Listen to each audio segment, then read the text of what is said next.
नमस्कार, welcome to all of you Disha e rise online platform पर। स्वागत है मित्रों आप सभी का हमारे इस ऑनलाइन प्लेटफॉर्म पर। आज हम बात कर रहे हैं, जैसा कि आपके सामने प्रदर्शित है, बैराट सभ्यता। और बैराट सभ्यता की बात है बहुत बड़ी होती है, छोटी नहीं होती है, क्योंकि बैराट सभ्यता अपने आप में एक बहुत बड़ी है और बहुत बड़ा संसार अपने में समाये हुए है। बैराट सभ्यता सबसे पहले आती है कि ये कौन सी संस्कृति से संबंधित है। क्या ये लौह युगीन है, क्या ये कांस्य युगीन है, या ताम्र युगीन है, या पाषाण युगीन है, ये कौन से काल की सभ्यता है। सबसे बड़ा प्रश्न आपके सामने यही उठता है, और वो है ये कि ये सभ्यता है आपकी लौह युगीन सभ्यता। जैसे नोह आती है, नोह को लोह युगीन वो भी है, और ये भी क्या है, लोह युगीन सभ्यता है। तो हम इसी सभ्यता की आज बात करने जा रहे हैं कि इसमें क्या क्या हमें मिले हैं, क्या क्या तो हमें यहाँ से प्राप्त हुए हैं, और क्या क्या यहाँ पर घटनाएं घटी थी, कौन कौन इसके उत्खनन करता रहे हैं, कौन कौन नहीं रहे हैं, इन सब की चर्चा हम करने जा रहे हैं आज मित्रों। यहाँ से बहुत बड़ी बातें हम करने वाले हैं। ये देखो, जब भी आप बैराट में जाओगे ऐसे चित्रपट वहाँ देखने को पाओगे। ये पुराने निशान है कि शायद भीम महोदय भी यहाँ पहुँचे होंगे। और ये देखो अशोक जी का शिलालेख आपको यहाँ नजर आएगा है इस गुंबद पर। तो ये सब चीज़ें हम आज पढ़ने वाले हैं। फिर हम पढ़ेंगे इनके बारे में क्या क्या यहाँ से प्राप्त हुए हैं, कौन कौन से अवशेष यहाँ से हमें मिले हैं। ये सब चीज़ें मित्रों आज हम बात करने जा रहे हैं। कौन सभ्यता में? बैराट सभ्यता में। कौन सभ्यता में भाई? बैराट सभ्यता में। तो शुरू करते हैं हम अपनी क्लास को। एक बार सबसे पहले क्लास को शुरू करने से पहले मैं आपसे निवेदन करूंगा कि इस क्लास को आप सभी को शेयर कर दें फटाफट से, जिससे हम आगे बढ़ें। और फिर आप कमेंट के लिए तैयार रहें कि जब भी प्रश्न पूछे जाएं आप जरूर जवाब दें। साथ बने रहेंगे, बड़ा आनंद लंबे समय तक आता रहेगा, वरना हम छुटपुट में निपट जाएंगे। तो कुल मिला करके भाई साहब आपका साथ हमारे साथ बना रहना चाहिए, तभी आनंद का जो कहते हैं ना, परम आनंद की जो प्राप्ति है वो तभी होती है। तो चलिए शुरू करते हैं मित्रों, ज्यादा टाइम को नहीं गंवाते हुए, कि सभ्यता कौन सी है? बैराट। यहां से सबसे पहला प्रश्न ये उठता है कि भाई साहब कौन से स्थान पर है, कौन से स्थान पर है ये सभ्यता। तो ध्यान देना मित्रों, ये जो सभ्यता है ये जयपुर में है। बैराट कहां पर है भाई? जयपुर में है। लेकिन सबसे बड़ा बात यह आ जाती है कि सबसे पहले इसकी खोज का श्रेय हम किसे दें भाई? सबसे पहले इसे किसने खोजा था? तो बात आती है 1837 की। कैप्टन बर्ट नामक महोदय था। 1837 में बाणगंगा नदी के किनारे यह सभ्यता हमें प्राप्त होती है। और कैप्टन बर्ट नामक जो महोदय थे, कैप्टन बर्ट ने 1837 में इस सभ्यता को खोजा था। किसने खोजा था भाई? कैप्टन बर्ट ने इस सभ्यता को खोजा था मित्रों। एक एक की हम बात करने वाले हैं। फिर हम बात करेंगे कि साहब जब विराटनगर में जब मौर्य सम्राट जो अशोक हैं, उनका सबसे पहला जो शिलालेख है वो इन्हें प्राप्त हुआ था, कैप्टन बर्ट को। कई बार आ जाता है कि साहब विराटनगर से मौर्य सम्राट अशोक का सबसे पहला शिलालेख किसे प्राप्त हुआ था? तो कैप्टन बर्ट को ही प्राप्त हुआ था 1837 में साहब। इसलिए इस सभ्यता को खोजने का श्रेय भी किन्हें जाता है? अपने कैप्टन साहब को जाता है। किसको जाता है भाई? कैप्टन साहब को जाता है। आज वो शिलालेख कहाँ पड़ा है जो पहली बार खोजा गया? तो ध्यान रखना कि एशियाटिक जो सोसाइटी ऑफ बंगाल है, उसका संस्था का जो संग्रहालय है कलकत्ता संग्रहालय। तो ध्यान रखना कि ये 1840 ईस्वी से ही है। 1840 ईस्वी से ही जो एशियाटिक सोसाइटी ऑफ बंगाल है कलकत्ता में ये सुरक्षित है। तो कई बार पता था कि सबसे प्रथम शिलालेख अशोक का, किसका? अशोक का पहला शिलालेख खोजने का श्रेय भी किसे जाता है भाई साहब? कैप्टन बर्ट को जाता है। और ये कहाँ पड़ा है? ये एशियाटिक, यानी 1840 में यहाँ चला गया था ये एशियाटिक सोसाइटी ऑफ बंगाल में। एशियाटिक सोसाइटी ऑफ बंगाल में भाई साहब ये पड़ा है कलकत्ता संग्रहालय में, है ना। कलकत्ता संग्रहालय में 1840 से ही इस संस्था के साथ से ही पढ़ाया था। तो ये बात आपको ध्यान रखनी है भाई। इस संग्रहालय जो प्रथम शिलालेख मिला था, इसे हम कहते क्या है? आप सभी को पता है इसका नाम। तो भाई इसे कहते क्या है? तो ध्यान रखना, इसे बाबरू शिलालेख। क्या कहते हैं इसे? हम बाबरू शिलालेख के नाम से जानते हैं। किस नाम से भाई? बाबरू शिलालेख के नाम से जाते हैं, अथवा बैराट कलकत्ता शिलालेख भी इसे कहा जाता है। तो कई बार आ जाता है कि ये जो शिलालेख है ये कलकत्ता संग्रहालय में पड़ा है। इसे हम किस नाम से जानते हैं? भाब्रू शिलालेख अथवा बैराट कलकत्ता शिलालेख भी इसे कहते हैं। बैराट कलकत्ता शिलालेख भी इसे कहा जाता है।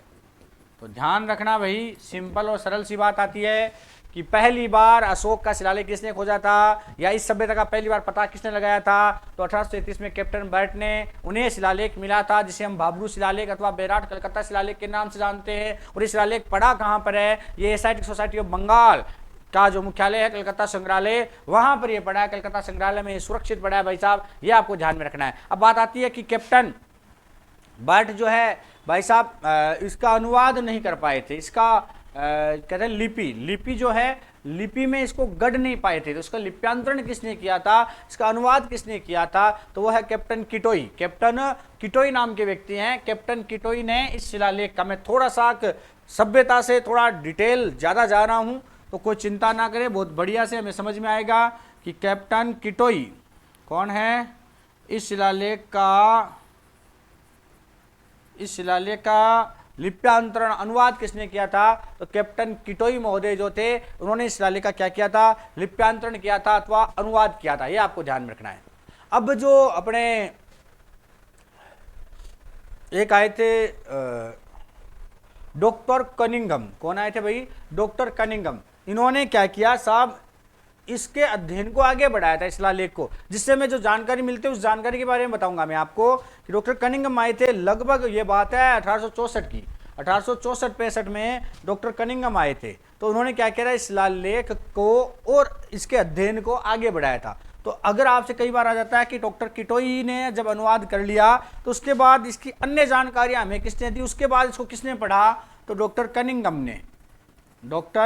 कनिंघम ने इसे पढ़ा था। और 1864-65 से उन्होंने पढ़ना शुरू किया था, वहां से इन्होंने आगे बढ़ाना शुरू कर दिया था। तो पहला कौन है, याद रखना, कैप्टन बर्ट 1833 में।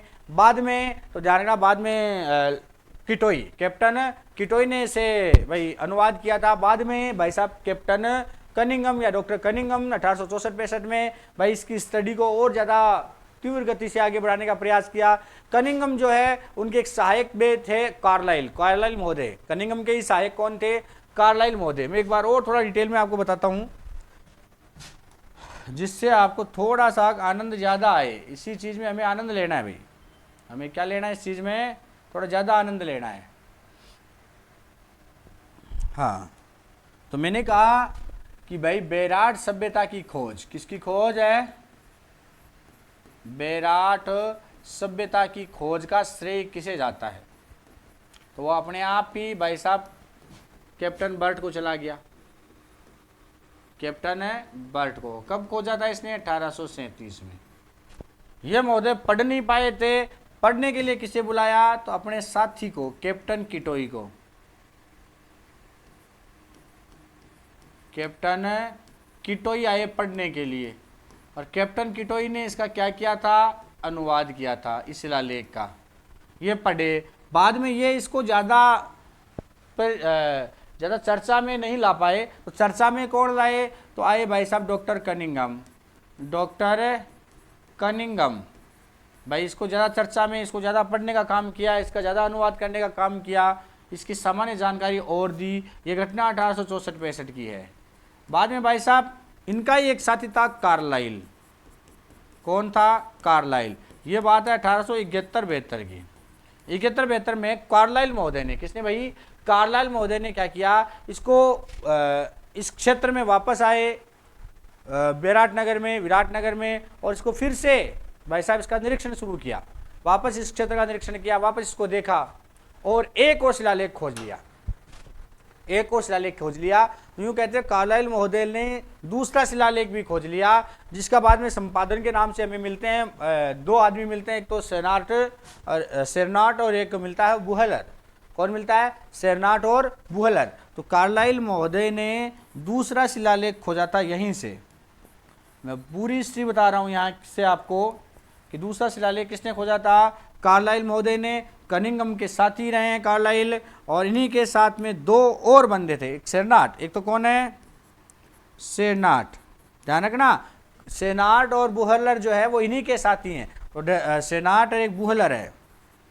इन्होंने क्या किया भाई, इन्होंने भाई खोजा तो कार्लाइल ने दूसरा, लेकिन संपादन कार्य इसका पूरा लिखा पढ़ी किसने की, सेनाट और बुहलर ने। दूसरा शिलालेख खोजा किसने, कार्लाइल ने, लेकिन संपादन कार्य किसने किया, सेरनाट और बुहलर ने, सेरनाट और बुहलर ने। मामला भाई साहब चलता रहा, बहुत बढ़िया आगे बढ़ रहा था, कोई दिक्कत ही नहीं थी। बाद में भाई साहब हमारे भारतीय विद्वानों ने सोचा कि ऐसे थोड़ी होता है ना, कि हम भी तो इसको थोड़ा जाने पहचाने। तो हमारे एक भारतीय विद्वान आते हैं दामोदर राव भंडारकर। कौन आते हैं, दामोदर राव भंडारकर। और हम भारतीयों की बात करें थोड़ा सा तो 1910 की बात है। कब की बात है मित्रों, 1910 की बात है। दामोदर राव भंडारकर, दामोदर राव भंडारकर ने भाई साहब 1910 में वापस इसका जबरदस्त तरीके से अध्ययन किया, वापस इस क्षेत्र का परिभ्रमण किया, इस क्षेत्र में फिर घूमने आए और इसकी फिर एक एक जानकारी ली। फिर उनको पता लगा कि भाई साहब ये तो कोई छोटी मोटी जगह नहीं है, ये तो प्राचीन महाभारत कालीन मत्स्य जनपद की राजधानी है विराटनगर, तो छोटी मोटी चीज नहीं है। तो ध्यान रखना, ये दामोदर राव भंडारकर थे जिन्होंने पहली बार ये देखा, पता लगाया कि भाई विराटनगर क्या है, विराटनगर तो मत्स्य जनपद की राजधानी है भाई साहब। ये इन्होंने प्रमाणित कर दिया, ये इन्होंने क्या कर दिया, प्रमाणित कर दिया कि मत्स्य जनपद की राजधानी विराटनगर है। इन्होंने सूक्ष्म अध्ययन किया, क्यों, क्योंकि यहाँ से बीजक की पहाड़ी, भीम जी की डूंगरी, मोती डूंगरी, महादेव जी की डूंगरी, ये सब चीजें मिली थी। तो ध्यान रखना, बाद में इनका उत्खनन करने के लिए आए थे अपने भाई साहब 1936 में। अब जान गए होंगे आप, दयाराम साहनी महोदय। तो ध्यान रखना कि दामोदर राव भंडारकर ने इस क्षेत्र का और ज्यादा निरीक्षण किया, या कौन से पहले भारतीय विद्वान थे जिन्होंने इस क्षेत्र का अध्ययन किया, इस क्षेत्र में परिभ्रमण किया था विराटनगर में, वो कौन थे, वो थे दामोदर राव भंडारकर। कौन थे भाई, दामोदर राव भंडारकर थे जिन्होंने मत्स्य जनपद की राजधानी विराटनगर को बताया, देखा, समझा। किस आधार पर, क्योंकि इनको मिला था यहां पर, क्या मिला था, यहां पर बीजक डूंगरी इनको दिखाई दी, बीजक डूंगरी इनको मिली थी। यहां पर मोती डूंगरी, मोती डूंगरी पर गणेश जी बैठे हैं। जब भी जाओ गणेश जी को नमस्कार करो कि गजाननम भूतगणाधिसेवितम कपित्थजम्बू फलचारु भक्षणम उमासुतम विघ्न विनाश कारकम नमामि विघ्नेश्वर पाद पंकजम। तो हे गणेश जी महाराज, आप कहाँ विराज रहे हो, मोती डूंगरी पर। तो मोती डूंगरी, एक आती है महादेव डूंगरी, है ना, चैतन्यम सुमनम मनम मन मनम मानम मनम मानसम माया धाव धवम धवम धव धवम धावम धवम माधवम श्वासा शार शरम शरम सर सरम शारम शरम वाशरम वैकुंठादि भवम भवम भवम भावम भवम शाम्भवम। तो शंभुनाथ भी वहां विराजते हैं। यह महादेव डूंगरी, कौन सी डूंगरी है, महादेव डूंगरी। और एक है यहां पर भीम जी की डूंगरी, कौन सी डूंगरी है, भीम जी की डूंगरी। इन सब का पता लगाया भाई साहब ने, दामोदर राव जी ने, है ना, दामोदर राव भंडारकर ने। लेकिन उत्खनन करने के लिए कौन आए, उत्खनन करने के लिए दयाराम साहनी आए 1936 में। उनकी चर्चा करते हैं। यहां तक मामला क्लियर है, स्क्रीनशॉट ले लो, फटाफट ले लो, ये लो भाई, ले लो।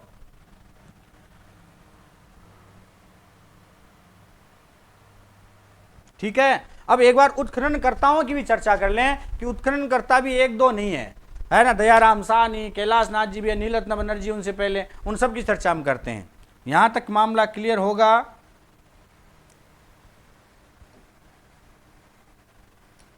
अब देखो, उत्खननकर्ता,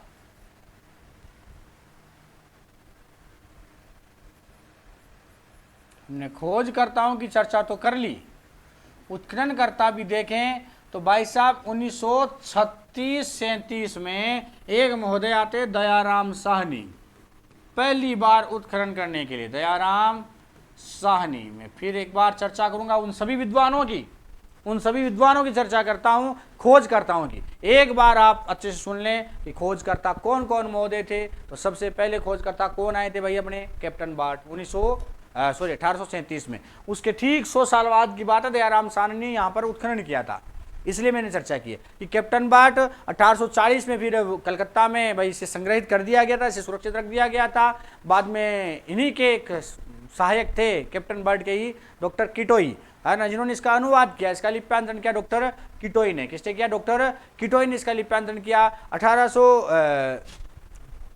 कनिंघम आए थे 1864-65 में। तो कनिंघम ने क्या किया, इसके भाई विशेष रूप से इसके जो चीज़ें हैं उनको विस्तार से इसका स्टडी किए, अध्ययन किया, उस बिंदुओं को नोट किया। बाद में 1871-72 में कनिंघम के एक साथी थे, सहायक थे, डॉक्टर कार्लाइल। इन्होंने भाई साहब इस क्षेत्र को और ज़्यादा सूक्ष्मता से इसका अध्ययन किया, इस क्षेत्र का और ज़्यादा इसका निरीक्षण किया, उस चीज़ों को भाई निकाला, है ना। भीमसेन डूंगरी जो है वहाँ से इन्होंने दूसरा शिलालेख भी खोज निकाला था डॉक्टर कार्लाइल ने, जिसका संपादन अपने दो महोदय थे, एक तो सेरनाट और एक बुहलर, उन्होंने इसका संपादन किया था। बाद में 1910 में अपने भंडारकर महोदय, दामोदर राव भंडारकर, जिन्होंने भाई साहब भीम जी की डूंगरी, महादेव जी की डूंगरी, मोती डूंगरी, बीजक डूंगरी, इन सब के बारे में जानकारी दी और कहा कि मत्स्य जनपद की राजधानी यही विराटनगर था। अब 1937 में हम बताएं, दयाराम साहनी ने इसका क्या किया? उत्खनन किया। 1936-37 में उत्खनन किया। बाद में दयाराम साहनी के बाद में नीलरत्न बनर्जी भी आए। कौन आए? नीलरत्न बनर्जी। लेकिन वो कब आए थे? 62-63 में। 1962-63 में दूसरी बार फिर से इसका उत्खनन करने का श्रेय जाता है नीलरत्न बनर्जी को। मैं एक एक चीज सूक्ष्मता से बता रहा हूं आपको। नीलरत्न बनर्जी ने फिर से इसका उत्खनन किया था। इनका साथ दिया था कैलाश नाथ दीक्षित ने। नीलरत्न बनर्जी का साथ किसने दिया था? कैलाश नाथ दीक्षित ने। तो ये चीजें आप बहुत अच्छे से पकड़ के रखना। दयाराम साहनी उत्खनन करता है 1910 में। दामोदर राव भंडारकर को भूल मत जाना किसी भी हाल में, है ना। उन्होंने भाई साहब मत्स्य जनपद की राजधानी विराटनगर घोषित किया। 1910 में ही इसका निरीक्षण किया था, खुद आए थे, चेक किया था कि यही चीज है क्या। दयाराम साहनी 1936-37 में भाई साहब क्या करते हैं? उत्खनन करते हैं। 1962-63 में नीलरत्न बनर्जी और उनके साथी कैलाश नाथ दीक्षित भी क्या करते हैं? उत्खनन करते हैं। क्या करते हैं? उत्खनन करते हैं। तब ध्यान रखना, इनके उत्खनन में कई चीजें मिली हमें, कई चीजें यहां से हमें प्राप्त होती है। वही चीजें हमें ध्यान में रखनी है कि यहां से क्या क्या मिली। जब नीलरत्न बनर्जी उत्खनन कर रहे थे तो भाई साहब इनको ईंटें मिली। देखो कितनी कीमती चीज मिली है ना। आज ईंट की रेट बहुत ज्यादा हो गई है। इनको क्या मिला? ईंटें मिली। इनको कांच के टुकड़े मिले, है ना। तो ईंटें और कांच के टुकड़े किसने खोजे? नीलरत्न बनर्जी ने। किसने खोजे भाई? ईंटें और कांच के टुकड़े, है ना। ये पूछा गया प्रश्न है जो मैं आपको बता रहा हूं। ईंटें और कांच के टुकड़े किन्हें मिले थे? नीलरत्न बनर्जी को। ईंटें और कांच के टुकड़े किन्हें मिले थे? नीलरत्न बनर्जी को। एक देश पांडे महोदय का नाम भी आपने सुना होगा कि एम.एन. देश पांडे महोदय। देश पांडे महोदय ने जो छेद वाले उपकरण हैं उनकी खोज की थी। तो छेद वाले उपकरण भी यहाँ से मिले हैं। यहाँ से क्या क्या मिला है? ईंटें और कांच के टुकड़े मिले हैं। इसके अलावा छेद वाले उपकरण भी यहाँ से मिले हैं। छेद वाले उपकरण भी कहां से प्राप्त हुए हैं? यहीं से प्राप्त हुए हैं, है ना। ये विराटनगर से और भी कई चीजें हमें मिली है भाई। छोटी मोटी चीजें तो था नहीं, मामला बहुत बड़ा था। तो यहाँ से भाई कई चीजें मिली थी। कई चित्र यहाँ से मिले थे, जैसे वनस्पति के चित्र हैं भाई। थोड़ा ध्यान रखना, यहाँ से क्या होता है, मैंने अभी आपको एक चित्र दिखाया था, चलो उसकी भी चर्चा करते हैं। पहले यहाँ से हम और देख लेते हैं क्या क्या मिले। जैसे यहाँ पर जो शैल चित्र हैं, शैल चित्र यहाँ से मिले हैं। तो ये भी ध्यान में रखना होगा आपको कि शैल चित्र भी यहाँ से मिले हैं। कौन कौन से शैल चित्र यहाँ से प्राप्त हुए हैं? जैसे भालू के अलावा अगर हम देखें हाथी के, चित्ता के, हिरण के, शुतुरमुर्ग के, जंगली सांड है ना, उन सब के चित्र यहाँ पर मिले हैं। कौन कौन से? मैं फिर बता देता हूँ एक बार आपको, कई बार आ जाता है कि यहाँ से कौन कौन से चित्र मिले। हाथी के चित्र मिले हैं, चीता के मिले हैं, शुतुरमुर्ग के यहाँ से मिले हैं, जंगली सांड का चित्र भी यहाँ से मिला है। हाथी, चीता, शुतुरमुर्ग, जंगली सांड, हिरण मैं बताना भूल गया, हिरण, हिरण भी भाई साहब यहाँ से चित्र मिला है। किसका? हिरण का भी मिला है, ये ध्यान रखना, हिरण का चित्र भी यहाँ से प्राप्त हुआ है। और इसके अलावा भालू, भालू भी यहाँ से मिला है। तो ये जो है शैल चित्र है। ये कौन से चित्र है भाई? शैल चित्र है। हाथी, चीता, हिरण, भालू, शुतुरमुर्ग, जंगली सांड, है ना, ये शैल चित्र यहाँ से मिले हैं। तो ये थोड़ा ध्यान रखना। इसके अलावा मैंने कहा था आपको कि वनस्पति के चित्र भी यहाँ पर मिले हैं। वनस्पति के चित्र भी यहाँ पर हमें प्राप्त होते हैं। कौन से चित्र भाई? वनस्पति के चित्र भी हमें यहाँ से प्राप्त होते हैं। तो मित्रों, ये चीज आपको ध्यान में रखनी है कि यहाँ से क्या क्या मिले हैं। ये तो मोटी मोटी बात थी। अब जो सबसे बड़ी बात है वो आती है मुद्राओं की। किसकी बात आती है? मुद्राओं की। तो आप स्क्रीनशॉट लो, फिर हम मुद्राओं की बात भी करते हैं। फटाफट से स्क्रीनशॉट ले लो।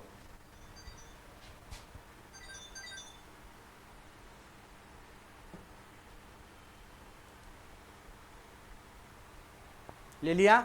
चलिए, यहाँ से भाई जो 36 मुद्राएं हैं, कितनी मुद्राएं? 36 मुद्राएं मिली है। 8 तो पंचमार्क जो चांदी की मुद्राएं होती है वो मिली है यहाँ पर, है ना। 28 जो इंडो ग्रीक जो यूनानी शासक हैं, इंडो ग्रीक शासक हैं, उनकी 28 मुद्राएं यहाँ से मिली है।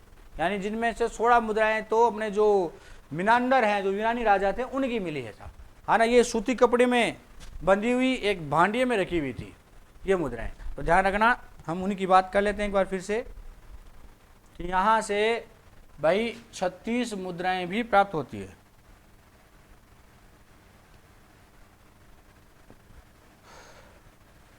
यहाँ से क्या प्राप्त होती है? 36 मुद्राएं भी यहाँ से मिलती है। ये 36 मुद्राएं कौन कौन सी है यहाँ पर जो मिली है? 8 तो पंचमार्क है, इनमें 8 पंचमार्क मुद्राएं हैं। 8 तो क्या मिली है भाई? पंचमार्क मुद्राएं मिली है। और 28 जो है ये इंडो ग्रीक शासकों की मुद्राएं हैं।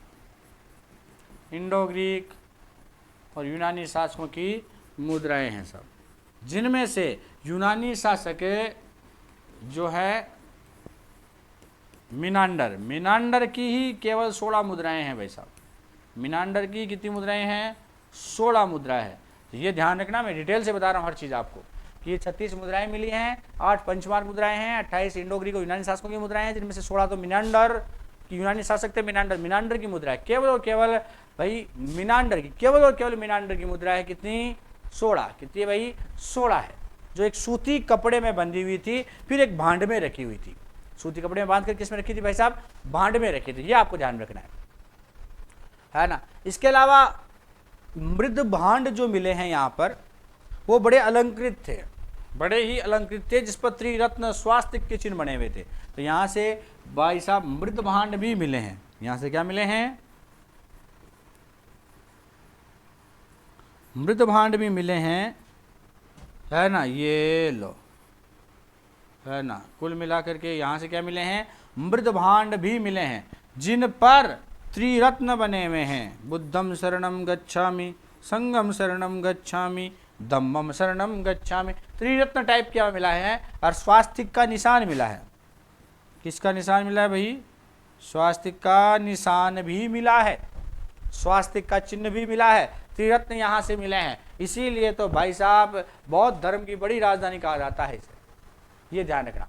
अगर हम इनके बारे में थोड़ा चर्चा करें, राजस्थान में इस तरह के मृद भांडों के हिसाब से कि जो पूरे उत्तर भारत में जो काले चमकीले मृद भांड वाली संस्कृति, अगर किसी को हम कह सकते हैं, काले चमकीले मृद भांडों का प्रतिनिधित्व करने वाली अगर संस्कृति किसे हम कह सकते हैं, तो वो अपनी विराटनगर है, पूरे उत्तर भारत में। ध्यान रखना, मैं यहाँ पर आपको जोर देके बता रहा हूँ, कई बार आ जाता है, कई बार जोर देके बता रहा हूँ, कई बार ये प्रश्न बन जाता है, आपके एग्जाम में पूछ लिया जाता है कि पूरे उत्तर भारत में काले चमकीले मृत भांडों वाली संस्कृति का प्रतिनिधित्व करने वाली सभ्यता कौन सी है?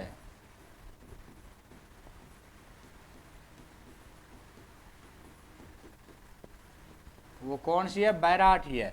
पूरे उत्तर भारत में काले चमकीले अमृत भांडों वाली संस्कृति का प्रतिनिधित्व करने वाली सभ्यता कौन सी है? सबसे महत्वपूर्ण जो प्राचीन सभ्यता वो कौन सी है? राजस्थान में है अपने, वो है विराटनगर। कौन सी है? विराटनगर। इसके अलावा यहाँ से जब हम बीजक पहाड़ी पर जाते हैं तो बीजक पहाड़ी पर भाई साहब जो चुनार पाषाण के टुकड़े हैं जिन पर पॉलिश की गई है वो 100 मिले हैं। कितने मिले? पूरे 100। तो यहाँ पर भाई साहब यूँ लगता है ना। और इसके अलावा बिना पॉलिश वाले भी हजारों की संख्या में मिले हैं। तो भाई साहब ये लोग बहुत बढ़िया जानकार थे, बहुत बढ़िया पॉलिश के भी जानकार थे। तो पॉलिश के टुकड़े मिले हैं 100।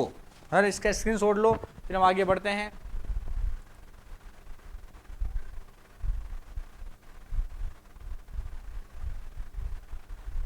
ठीक है, यहां से कई बार पूछा जाता है आपसे, कई बार आ जाता है, क्या आ जाता है कि पॉलिश वाले टुकड़े चुनार के, किसके? चुनार के। पॉलिश वाले टुकड़े कहां से मिले हैं? यहीं से मिले।